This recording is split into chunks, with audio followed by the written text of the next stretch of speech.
There were casualties from a clash between South Korea and China over fishing Monday.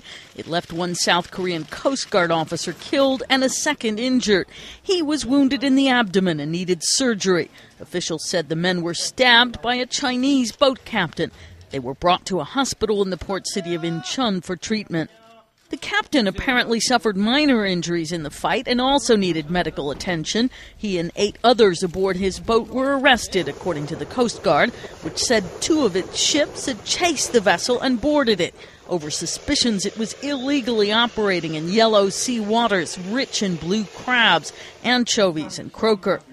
Investigator An Song-shik gave details at a news conference about where and when the incident occurred. He said the stabbing itself took place around 7 o'clock in the morning and showed where the officers were wounded, though he didn't identify the weapon that had been used. The Coast Guard also released photos of the officers attacked, Corporal Lee Chung-ho, who was killed, and Constable Lee Nak-hoon, who was injured.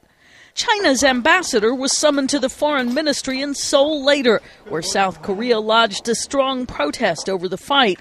Foreign ministry officials said they'd asked the ambassador last week to work to prevent illegal Chinese fishing from undermining bilateral ties. In Beijing, a spokesman said the foreign ministry there was ready to work with South Korea on the case, and China has taken steps to better educate its fishermen, too. Karen Sloan, The Associated Press.